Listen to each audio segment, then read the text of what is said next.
Durante las últimas semanas, una gran cantidad de podcasters comenzaron a recibir notificaciones de Spotify sobre derechos de autor. Básicamente lo que dicen es que detectaron que ese podcast está usando música con derechos y que a menos que pueda demostrar que tiene los derechos de esa música que está utilizando, le van a eliminar cada uno de los episodios señalados. Y no se quedan ahí nomás porque van comenzando a borrar episodios a lo loco, de a 20, de a 50, de a 100 episodios de un solo saque.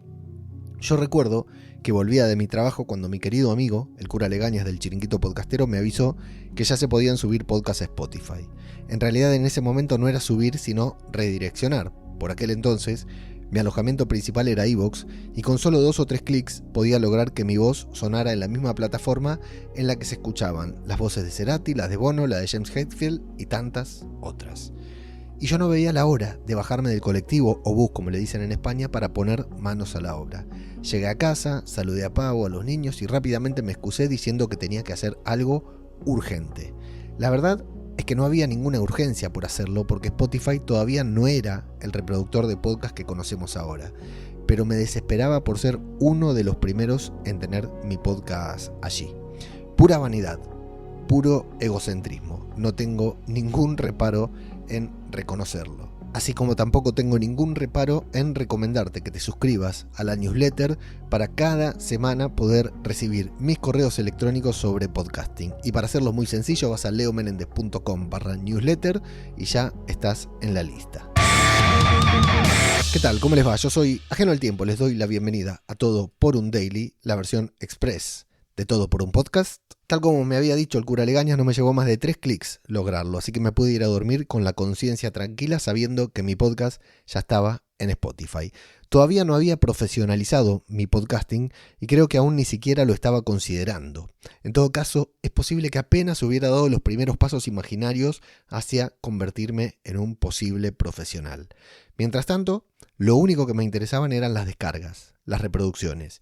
Sin planificación alguna, tal como lo dije tantas veces, hacía muchas cosas para que mi podcast llegara a una nueva audiencia. Y tenía por lo menos 4 o 5 podcasts activos, todos sobre series.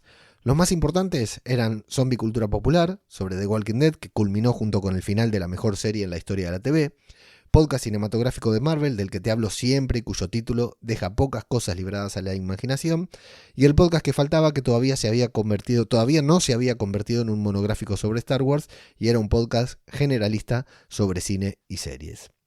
Esa noche, todos esos podcasts alojados en iVoox comenzaron a formar parte del enorme catálogo que Spotify construiría durante los próximos años. Mis podcasts eran totalmente amateurs. Se grababan mal, sonaban mal y no tenían mayores pretensiones más que las de ser escuchados y reconocidos por una mínima parte de la población mundial. Tenía sueños de grandeza, sí, de que algún día viniera un medio y me reconociera el enorme valor de difusión que hacíamos por todas estas producciones de cine y televisión. Soñaba con invitaciones a premiers, merchandising y con convertirme en un influencer dentro del podcasting sobre cine y series. Pero para lograr cualquiera de esas metas, había una gran barrera que resultaba imposible de sortear. La gente no escuchaba podcast.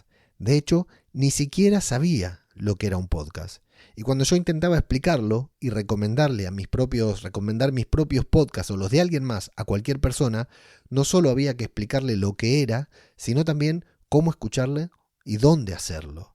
Absolutamente todas esas barreras se derribaron en 2 o 3 clics. En esos 2 o 3 clics que hice el día que mis podcasts y los de tantas otras personas estuvieron disponibles en Spotify. Y lo que pasó a continuación te sorprenderá, o no, pero te lo voy a contar en el próximo episodio.